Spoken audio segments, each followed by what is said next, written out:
सत्संग जी, प्रेम से कहना। प्रेमा ने बोला।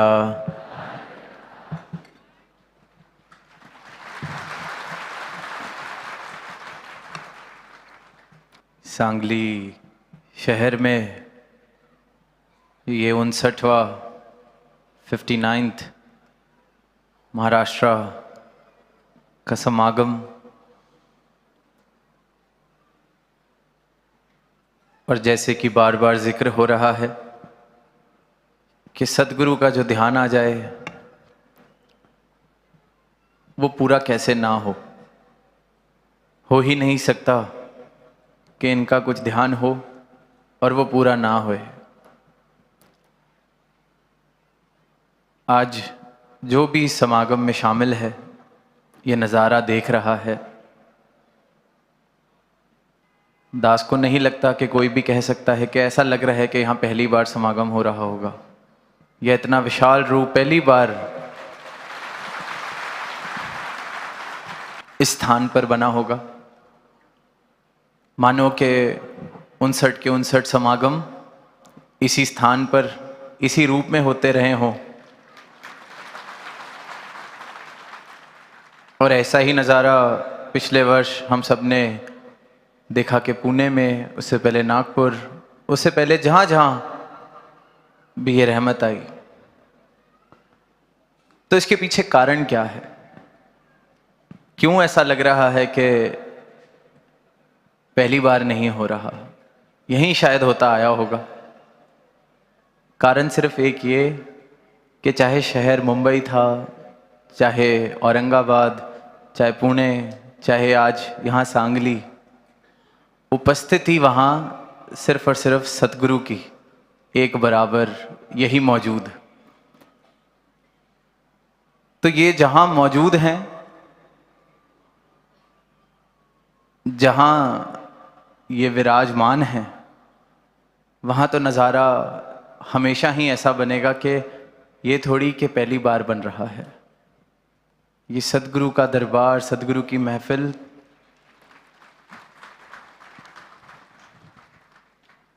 युगों युगों से आनंद की, प्रेम की ये सजा रहे हैं। ये मेरे देखने की या मेरी नज़र की कमी हो सकती है, जो शायद कभी ये सोच ले कि ये मुमकिन कैसे होगा। ये मेरी नज़र या मेरी सोच की कमी हो सकती है, जो ये सोच ले कि ये कैसे किया जाएगा या ऐसे तो हो नहीं सकता। और यही फ़र्क है एक भक्ति भरे समर्पित भाव में और मनमत में किए गए किसी कर्म में। और एक एक भक्त जब इस जीवन की यात्रा कर रहा है, तभी बार बार चेतनता का जिक्र भक्ति की राह पर किया जाता है।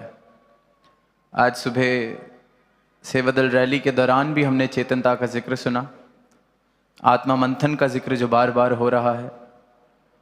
तो ये तो मेरा स्वयं से सवाल हो, खुद से सवाल हो कि जीवन की जो मैं यात्रा कर रहा हूं,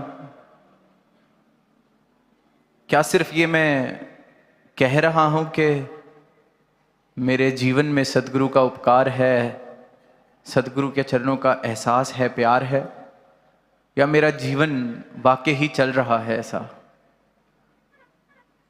जीवन की यात्रा में अनेक परिस्थितियां ऐसी आती हैं, मन डामाडोल होता है, गुरमत से मनमत की ओर भी जाता है, पर वहीं फिर संतों का संग, ये सेवा सिमरन सत्संग, ये आत्मा मंथन, कि क्या इस पल में, क्षण में जो मेरे मन के भाव आ रहे हैं, वो भक्ति वाले, समर्पण वाले, एक भक्त वाले भाव हैं, या फिर मनमत वाले, दुनिया वाले भावों से मेरा मन भरा हुआ है? एक क्षण लगता है जब अपने मन को वापस इनके चरणों में समर्पित कर देते हैं, एक क्षण लगता है मन की मैल दूर होने में। और स्वाभाविक सी बात है कि इस यात्रा में चल रहे हैं तो मन ने इधर उधर जाना है। वही फिर बाबा गुरबचन सिंह जी की वो बात कि मन एक बंदर की तरह है। इसका काम है उछल कूद करना, जैसे बंदर को देखते हैं। पर अगर यही मन इसको निरंकार रूपी खंबे के साथ अगर बांध दें, तो ये उछल कूद करके जब थक जाएगा तो वापस अपने खंबे के पास आकर ही आराम करता है। तो मेरे जीवन में ये इस डोर जो मेरे जीवन की है, इनके चरणों में हो, इनके हाथों में हो, निरंकार रूपी खंबे से मेरा मन बंधा रहेगा, तो फिर ज़्यादा दूर नहीं, वापस मैं बार बार यहीं आ जाऊंगा, दूर नहीं जाऊंगा इनके चरणों से। पिछले 2 दिनों से अनेक संतों ने अपने मन के भाव साझा किए। भक्ति की राह पर चलते हुए जीवन कैसे बिताया जा रहा है, कैसे ये बात कही गई कि जो वेदों शास्त्रों में लिखा गया है वो हमारा अपना अनुभव बना है। कैसे ये भी गवाही दी कि जब तक ये ब्रह्म ज्ञान सदगुरु की कृपा से जीवन में नहीं आया था, तो नाम तो हम भी ले रहे थे परमात्मा का, अपने संस्कारों के अनुसार इसकी आराधना भी कर रहे थे, इसकी पूजा भी कर रहे थे, इसको पुकार भी रहे थे। कोई सुबह के सुबह समय उठकर दान पुण्य का काम भी कर रहे थे, मंदिर में जाकर भी इस परमात्मा को पूज रहे थे अपने अपने तरीकों से। ये ब्रह्म ज्ञान की दात जीवन में आई, सदगुरु की कृपा जीवन में आई, तो जो वेदों में शास्त्रों में पढ़ रहे थे, सुन रहे थे, बोल रहे थे पढ़कर, वो हमारे अपने जीवन की सच्चाई बन गई। पढ़ते तो थे, श्लोक भी पढ़ते थे, मंत्र भी पढ़ते थे, वेद पुराण भी पढ़ते थे, और रोज इस बात का उच्चारण भी करते थे कि ये परमात्मा सर्वव्यापी है, परमात्मा हर जगह है, परमात्मा के बाहर कुछ नहीं। पर जब अपना ही बच्चा घर का ये सवाल पूछ ले कि हम रोज पूजा कर रहे हैं, आराधना कर रहे हैं, भक्ति वाले वातावरण में रहने का प्रयास कर रहे हैं, ये परमात्मा है कहाँ, दिखता क्यों नहीं, तो हम उस बच्चे की बात हंसकर टाल देते हैं। हम कह देते हैं कि बच्चे ऐसे सवाल करोगे तो यहाँ मन नहीं लगेगा, क्योंकि अपने पास जवाब नहीं। हमें भी यही पता है कि बस यही करना है। हम सब किसी ना किसी रूप में परमात्मा के प्रति अपनी आस्था की अभिव्यक्ति करते हैं। पर जब यही एक भोला सा सवाल एक बच्चा पूछ लेता है, अपने घर का बच्चा, जिसे खुद हम अच्छे स्कूल में भेज रहे हैं ताकि इसके पास दुनिया के सारे सवालों के जवाब हों, अच्छी पढ़ाई करे, अच्छी लियाकत प्राप्त करे, ताकि दुनिया के बड़े बड़े साइंस के एक्सपेरिमेंट करे, नई खोज करे, नई आविष्कार करे, इसकी बुद्धि में कोई कमी ना रहे, इसकी बुद्धि इतनी विकसित हो ताकि दुनिया जीत ले। वहीं एक भोला सा सवाल जब वो बच्चा पूछता है तो हम उस सवाल को कहते हैं कि इस सवाल को ना पूछा जाए।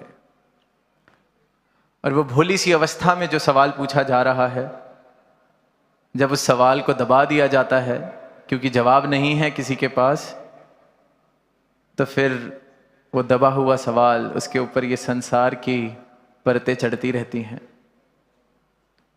संसार की जो सुनी सुनाई बातें हैं ये चढ़ती रहती हैं, और फिर वो कहीं भोला सा सवाल गुमसा हो जाता है, पूछना ही छोड़ देते हैं, समझौता कर लेते हैं कि शायद हमारा सवाल ही गलत था। और फिर कभी एक ऐसी घड़ी जीवन में आती है जब इंसान फिर पूछने पे मजबूर हो जाता है, और वही सवाल जो भोला सा के परमात्मा कहाँ है इतना नाम लेते हैं, फिर एक नए रूप से ये सवाल पूछा जाता है। आत्मा मंथन करें, सबके जीवन की ये यात्रा है कि इस जीवन का उद्देश्य क्या है, मेरे जीवन का उद्देश्य क्या है, कौन हूं मैं, क्या मतलब है इस सब का। वही भोला सा सवाल, उस भोलेपन से इस सवाल का भी जैसे कहें कि उम्र बढ़ गई तो सवाल का ढंग बदल गया, जीवन देख लिया, जीवन के अनुभव हो गए, तब उन अनुभवों के कारण उस सवाल का ज़रा ढंग बदल जाता है। पर जवाब यही एक, जो उस बाल अवस्था में मिल जाता तो भी जवाब यही रहना था, या आज किसी भी उम्र के पड़ाव पर मिलता है तो भी जवाब यही हो जाता है, जो पिछले 2 दिनों से हम संतों के भाव श्रवण कर रहे हैं। देखा हमने, कोई उम्र की मोहताजगी नहीं, बाल अवस्था में भी इन सवालों का जवाब दिया गया, जवाब प्राप्त हुआ। क्योंकि युगों युगों से, जब से मानव है, तब से इस सवाल का जवाब ये एक सत्य ही है, ये परमात्मा। और जिस जिस मानव के जीवन में ये सच्चाई, ये सत्य, ये बोध आ जाता है, फिर उसे पता लगने लगता है कि जिसे कहीं एक कोने में छुपा रखा था, समझा हुआ था कि कहीं दूर बैठा है, कहीं घड़ी के किसी खास समय में बंद है, कहीं किसी पर्वत चोटी पर है, कहीं किन्हीं 4 दीवारों में है, कहीं किसी पुस्तक में बंद है जिसका राज, ये तो हर जगह है। इसके दर्शन मैं कर रहा हूं, इसको देख रहा हूं। आंखों से फिर फर्क की भावना मिट जाती है, भेदभाव वाली भावना मिट जाती है, क्योंकि जब इस परमात्मा का बोध होता है, इसके दर्शन होते हैं, तो फिर ये परमात्मा कण कण में दिख रहा है, जर्रे जर्रे में दिख रहा है, घट घट में दिख रहा है। फिर वही मैं जो शायद रंग, नस्ल, धर्म आदि के आधार पर बंटवारे वाली सोच रखता था, वैर विरोध वाली सोच रखता था, स्वीकृति नहीं दे पाता था किसी को, कोई मुझसे अगर मेल नहीं खाता, कोई मेरे जैसा दिखता नहीं, मेरे जैसा खाता नहीं, मेरे जैसा बोलता नहीं, मेरे जैसे उसके विचार नहीं, तो उसको मैं पराया मान लेता था।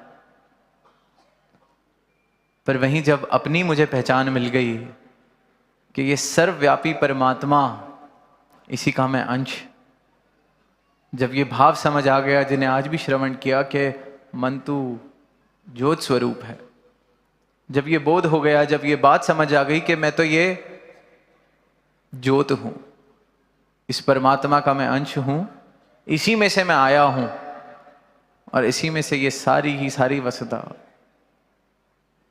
सब आए हैं, जो मुझे दिख रहा है ये सब इस परमात्मा का रूप। तभी वो भाव फिर सार्थक होते हैं, वो शब्द सार्थक होते हैं कि वसुदैव कुटुंबकम। तो ये जो भोला सा सवाल है, इस सवाल का जवाब मिल सकता है। और मजे की बात यह है कि जो जवाब है वो भी तभी समझ आता है जब जीवन में वापस वो भोलापन आ जाए, जब ये चालाकियां, जब ये अहंकार मैं छोड़ने को तैयार हो जाऊं। अगर इस भाव से आऊंगा कि मुझे कौन बताने वाला है, तो ये सीधा सा इशारा कि ये रहा परमात्मा, ये कण कण में होते हुए भी इससे मैं वंचित रह जाता हूं। तो अपनी मैं को छोड़कर जो जो समर्पित हुआ है, उसने परमात्मा को प्राप्त किया है। अधिकतर दुनिया अगर परमात्मा से वंचित है तो इस कारण क्योंकि सोचते हैं कि परमात्मा कोई विधि है, कोई तरीका है, कोई मंत्र है अपने अटके हुए, रुके हुए कामों को पूरा कराने का। इसलिए फिर इंसान भटकता है, एक यहाँ ट्राई किया, वहाँ ट्राई किया, ये ट्राई किया, वो ट्राई किया, कुछ तो काम आएगा, आ भी जाता है, कुछ ना कुछ तुक्का कहीं ना कहीं बैठ भी जाता है। फिर कुछ समय हम उस तरीके के साथ चलते हैं, फिर जब वो तरीका चलना बंद हो जाता है, फिर नया तरीका। क्योंकि इंसान को ये लगता है कि परमात्मा मेरे संसारिक काम आसान करने के लिए, परमात्मा मेरे रुके हुए कामों को पूरा करने के लिए, कहीं घर में जमीन की लड़ाई चल रही है तो वो लड़ाई खत्म हो जाएगी अगर परमात्मा से कोई सेटिंग हो जाए। कहीं वीज़ा नहीं लग रहा है, वीज़ा लग जाएगा। कहीं बिजनेस नहीं ठीक चल रहा तो बिजनेस हो जाएगा। इंसान की यही सोच है। इसलिए फिर जो परमात्मा का सच्चा रूप है, उससे वंचित रह जाता है। क्योंकि परमात्मा की प्राप्ति अगर की जाए तो इस परमात्मा के लिए, प्रेम के लिए, भक्ति के लिए, प्रेमा भक्ति के लिए कि जीवन में जो परिस्थितियां हों, आपका प्रेम मेरे जीवन में बना रहे। और जिस जिस संत ने समर्पित होके इस परमात्मा के साथ प्रेमा भक्ति वाला रिश्ता बनाया है, इसको जानकर, देखकर, मुमकिन ही तभी है। अगर परमात्मा को देखा होगा, जानते होंगे, तभी तो फिर इसके साथ प्रेम हो सकता है। और जब जब जीवन में ये प्रेम स्थापित हुआ है, तो फिर ये दुनियादारी वाले मसले इतने बड़े लगने ही बंद हो जाते हैं, क्योंकि अपनी सच्ची पहचान मिल जाती है। पता चल जाता है कि जितने काम आज तक हुए हैं सब इसकी कृपा से ही, तो आगे भी जो होना है इसकी कृपा से ही होना है। किसकी कृपा? इसकी एक की। फिर भटकन मिट जाती है, दर दर की ठोकरें खत्म हो जाती हैं। 2 दिन पहले बाल प्रदर्शनी में जाने का अवसर मिला, तो वहां एक छोटा सा मॉडल कि एक इत्र की दुकान पर 2 व्यक्ति खड़े हैं। एक ने तो इत्र को अपने ऊपर छिड़का और खुशबू का आनंद ले रहा है, इत्र की महक का आनंद ले रहा है, और एक ने इत्र को चख लिया कि इसका स्वाद कैसा है, तो वो मुंह बना रहा है और फिर कह रहा है कि इत्र कितनी बेकार चीज है, बोतल तोड़ दी। यही इंसान कर रहा है।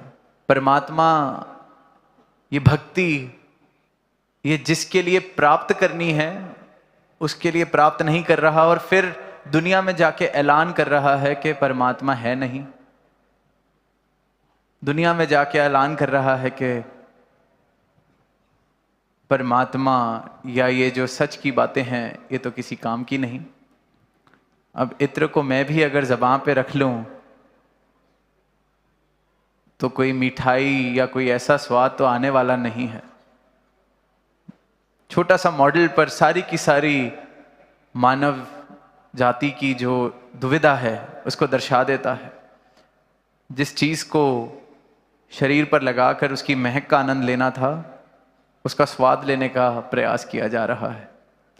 वहीं परमात्मा को जानकर इसके साथ रिश्ता स्थापित करना था, इसे जानना था, इसके दर्शन करने थे, अपनी आत्मा का कल्याण करना था। वहां परमात्मा के नाम पर इंसान ने क्या क्या नहीं कर दिया। परमात्मा के नाम पर दंगे, परमात्मा के नाम पर किस किस प्रकार के शोषण, क्या रूप हम देखते हैं। ये तो वही बात है कि इत्र को ज़बान पर लगाया हुआ है।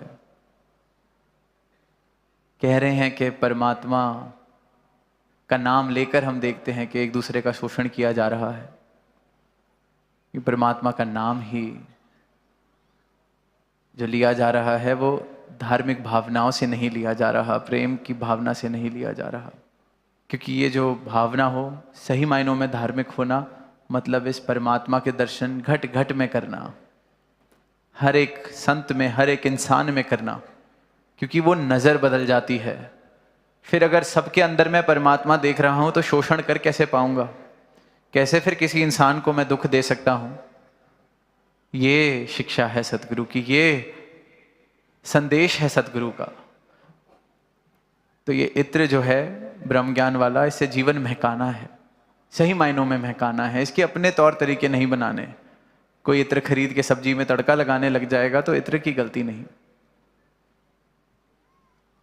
ये सच का सौदा है, सच्चाई वाले ही इसे ले सकते हैं। सच का सौदा लेकर भी अगर मैं कहूं कि मैंने व्यापार झूठ का ही करना है, अब अगर जो दुनिया है वहां मेहनत करते हैं, माया कमाते हैं, पैसे कमाते हैं, तो वहां वो पैसे ही लगते हैं अपना काम पूरा करने के लिए। वहां जाकर अगर कोई मुझसे कहे कि क्या मिलता है तुम्हें सेवा करके, क्या मिलता है सत्संग करके, कोई घर की रोटी आ जाती है, राशन आ जाता है।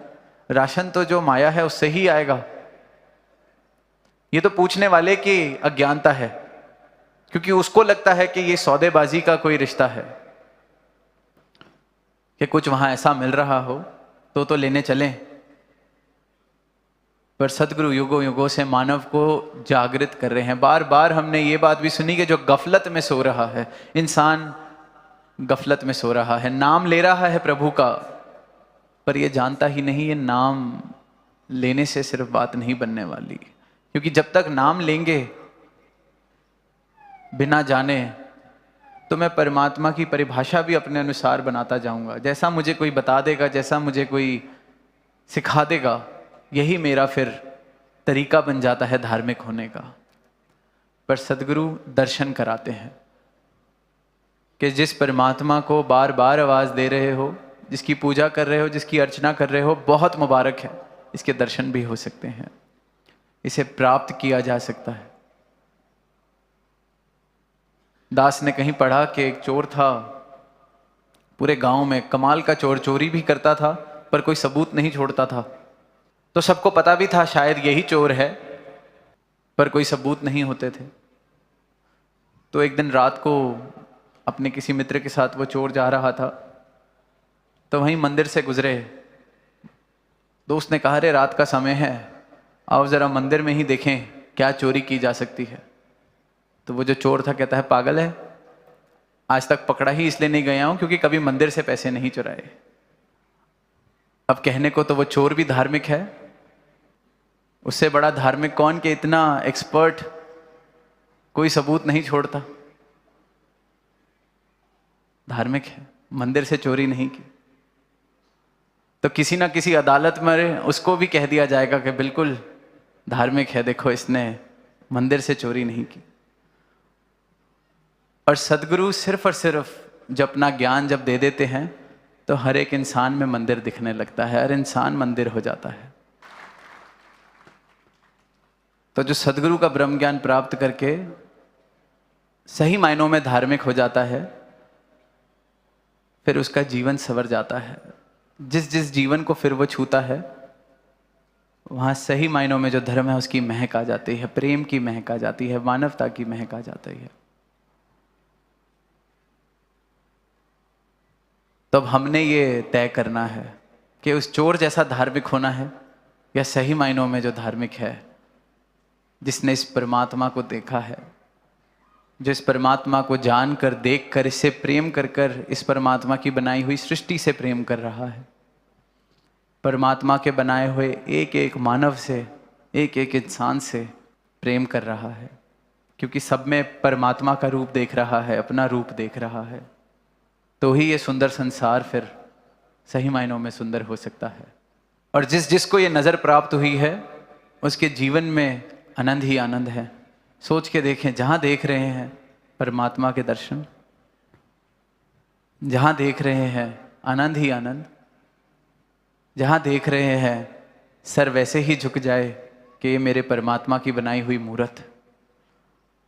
जब नजरें इस प्रकार हो जाएंगी तो कोई किसी को कैसे दुख पहुंचाए, कैसे कोई किसी का दिल दुखाए।